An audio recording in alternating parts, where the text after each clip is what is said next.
Hello friends, welcome back to Jessie vlogs. എല്ലാവർക്കും വിക്രമിൻ്റെയും വേദിയുടെയും മറ്റൊരു അടിപൊളി എപ്പിസോഡ് തെരപ്പിയിലേക്ക് സ്വാഗതം.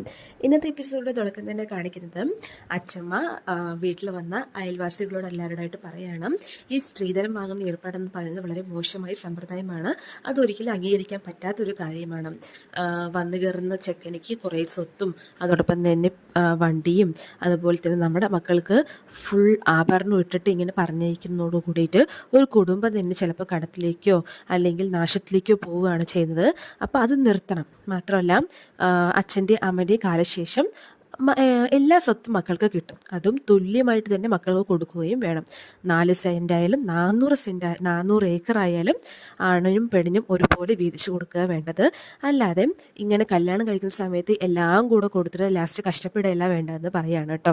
അപ്പോൾ അത് കേട്ടിട്ട് നമ്മുടെ നന്ദിനി ഇങ്ങനെ ക്ലാപ്പ് ചെയ്യാണ്. അപ്പോൾ നന്ദിനി പറയാണ്, എനിക്ക് അച്ഛമ്മ പറയാനായിട്ട് മൊത്തത്തിൽ കോരി തിരിക്കുകയാണെന്ന് പറയാൻ കേട്ടോ.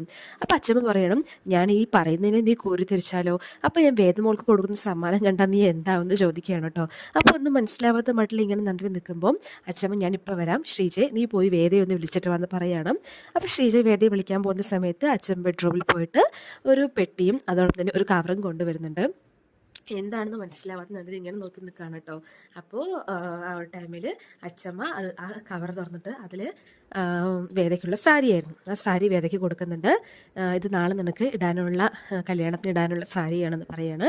ശേഷം ആ പെട്ടി തുറക്കുകയാണ്. ആ പെട്ടി തുറക്കുമ്പോൾ കുറച്ച് ആഭരണങ്ങളാണ്. അത് കണ്ടിട്ട് അങ്ങനെ കണ്ണ് തള്ളി നിൽക്കുന്ന നന്ദിനിയെ കാണിക്കുന്നുണ്ട്. അപ്പോൾ മുത്തശ്ശി അച്ഛമ്മ പറയാണ്, ഇത് എൻ്റെ മോൾക്കുള്ള സമ്മാനമാണ്, ഇത് നീ കല്യാണത്തിന് നാളെ ഇടാൻ വേണ്ടിയിട്ടാണ് ഞാൻ നിനക്ക് തരുന്നതെന്ന് പറയാണ് കേട്ടോ.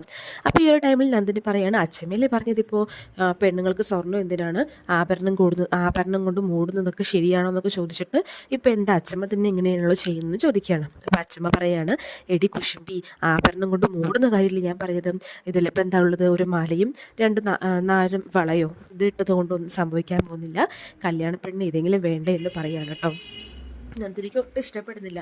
അവൾ ആകെ ഒരുമാതിരി ക്യാരക്ടറിൽ ഇങ്ങനെ ദേഷ്യം വന്നിട്ട് നിൽക്കുകയാണ് കേട്ടോ. അപ്പോൾ വേദ പറയണ, അച്ഛമ്മ എനിക്കിതൊന്നും വേണ്ട, ഞാനതൊന്നും ഇടാറില്ല എന്ന് പറയാണ് കേട്ടോ. അപ്പോൾ നന്ദിനി പറയാണ്, അതെ അവളിതൊന്നും ഇടാറില്ല, അവളൊന്നും ഇട്ട് ഞാൻ കണ്ടിട്ടുമില്ല എന്നൊക്കെ പറയുന്നുണ്ട് കേട്ടോ. അപ്പോൾ ഏതായാലും ഇത് ഞാൻ നിനക്ക് സെറ്റിന് സമ്മാനമാണ്, നീ സ്വീകരിച്ചേ പറ്റുള്ളൂ, നീ ഇതെന്തായാലും കല്യാണത്തിന് ഇടണമെന്ന് പറഞ്ഞിട്ട് അച്ഛമ്മ കൊടുക്കുന്നുണ്ട്.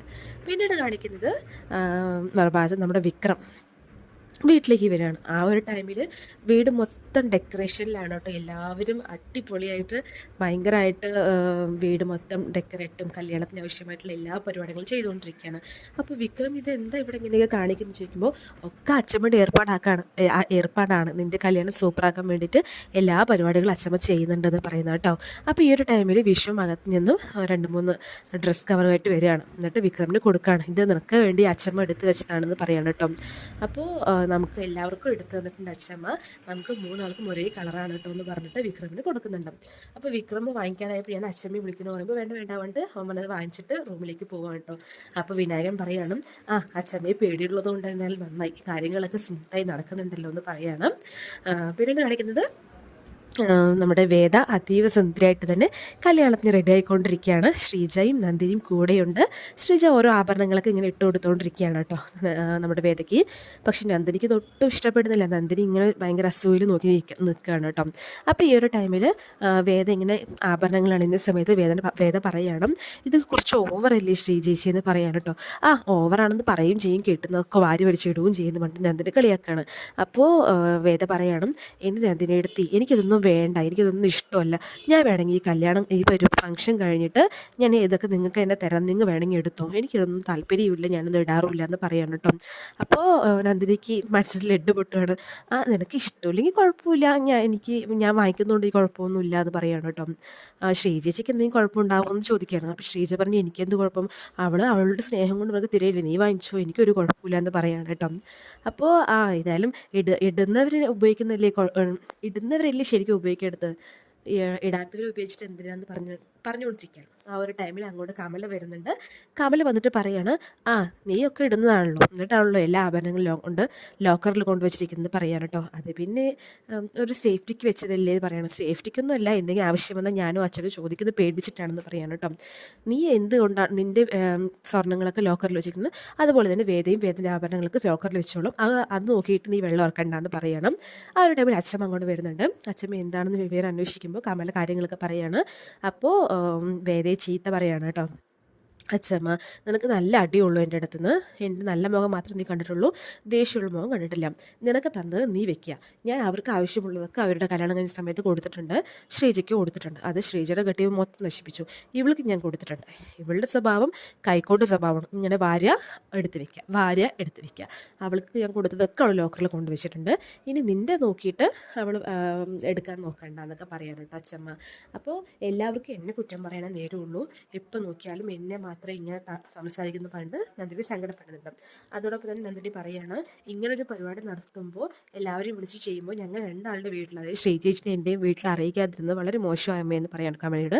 അപ്പോൾ കമല പറയുന്നത്, നീ തന്നെയല്ലേ അറിയിക്കേണ്ട എന്ന് പറഞ്ഞിട്ടുണ്ടായിരുന്നത്, അതുകൊണ്ടല്ലേ ഞാൻ അറിയിക്കാതിരുന്നതെന്ന് പറയാണ്. അത് അന്നത്തെ സിറ്റുവേഷനിൽ പറഞ്ഞു, പക്ഷേ പരിപാടി ഇത്രയും കളറാവുകയാണെങ്കിൽ അറിയിക്കാതിരിക്കാൻ പറ്റുമോ എന്ന് ചോദിക്കുകയാണ്.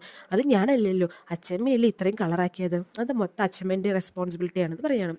അപ്പോൾ അതേ, ഞാൻ തന്നെയാണ് ചെയ്തത് എന്നുകൊണ്ട് അച്ഛമ്മ പറയണം. കാരണം വേദമോൾക്ക് ഒരു കുറവുമില്ലാതെ എല്ലാ കാര്യങ്ങളും നടത്തണം എനിക്ക് ആഗ്രഹം ഉണ്ടായിരുന്നു, അതുകൊണ്ട് ഞാനാണ് അത് ചെയ്തതെന്ന് പറയണം. അപ്പോൾ ശ്രീജ പറയണം, നീ അത് വിട്ടേക്ക്, നമ്മളെല്ലാവരും ചെറുതായി ചെയ്യുന്നു പറഞ്ഞിട്ടല്ലേ വീട്ടിൽ നിന്ന് അറിയിക്കാതിരുന്നത്, നമ്മൾ പറഞ്ഞാൽ മനസ്സിലാവാതിരിക്കില്ലല്ലോ അവർക്കെന്ന് പറയാണ് ശ്രീജ. പിന്നീട് കാണിക്കുന്നത് എല്ലാവരും റെഡിയായി. ഇപ്പം ഹൽദി, അത് മഞ്ഞക്കല്യാണം നടന്നുകൊണ്ടിരിക്കുകയാണ്. മഞ്ഞക്കല്യാണം എല്ലാവരും സൂപ്പറായിട്ട് റെഡിയായിട്ട് ആട്ടവും പാട്ടവും നൃത്തമൊക്കെ ആയിട്ട് നിൽക്കുന്നുണ്ട്. പക്ഷെ നമ്മുടെ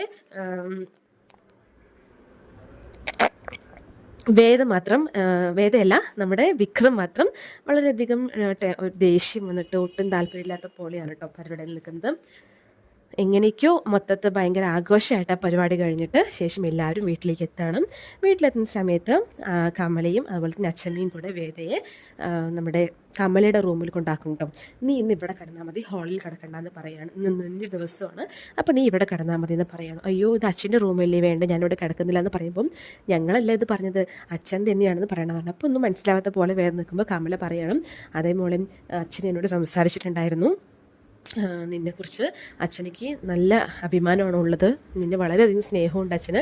അച്ഛൻ പറയായിരുന്നു, ഇന്ന് നിൻ്റെ ദിവസമാണ്, അതുകൊണ്ട് അവളെ ഹാളിലോ അല്ലെങ്കിൽ അവൻ്റെ റൂമിലോ ഒന്നും കിടത്തണ്ട, ഇന്ന് അവളെ നമ്മുടെ റൂമിൽ കിടത്താൻ പറഞ്ഞു. അതോടൊപ്പം തന്നെ നാളത്തെ പരിപാടി കഴിയുന്നതോട് കൂടിയിട്ട് നിന്നെ അച്ഛ എന്ന് വിളിക്കാനും പറയാനാണ് പറഞ്ഞിട്ടുള്ളതെന്ന് പറയാൻ കേട്ടോ. അത് കേട്ടിട്ട് വളരെയധികം സന്തോഷിക്കുകയാണ് ശേഷം വേദ എന്താ പറയാനറിയാതെ വളരെ സന്തോഷത്തോടു കൂടിയിട്ട് അമ്മയോട് പറയാണ്, ഇങ്ങനെയൊക്കെ സംഭവിക്കുമെന്ന് ഞാൻ ഒരിക്കലും വിചാരിച്ചിട്ടില്ല എന്ന് പറയുമ്പോൾ അച്ഛമ്മ പറയാണ്, ഇനി എല്ലാ മാറ്റങ്ങളാണ് വരാൻ പോകുന്നത്, നോക്കിക്കോ, നിനക്കിനി ഇവിടെ വന്ന സമയത്തുണ്ടായ അനുഭവങ്ങളൊന്നും ഉണ്ടാവില്ല, എല്ലാം ശരിയാകുമെന്ന് പറയുന്നുണ്ട്.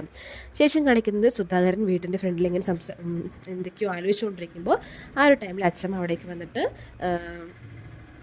സുധാകരനോട് സംസാരിക്കുകയാണ്. അപ്പോൾ സുധാകരനോട് പറയാണ്, എനിക്ക് നിൻ്റെ മനസ്സറിയാം, നീ അവൾക്കും കൂടി മോശം വരാതിരിക്കാൻ, വേദനയുടെ ജീവിതം കൊണ്ട് നശിക്കാതിരിക്കാനാണ് അങ്ങനെയൊക്കെ കാട്ടിയെന്ന് എനിക്കറിയാം. പക്ഷേ എല്ലാം മാറുകയാണെങ്കിലോ, അവൾ കാരണമാണ് വിക്രം നേരാവുകയാണെങ്കിലോ എന്ന് പറയുമ്പോൾ സുധാകരൻ അമ്മ ഇങ്ങനെ നോക്കുന്നതോടുള്ള എപ്പിസോഡ് അവസാനിക്കുന്നത്.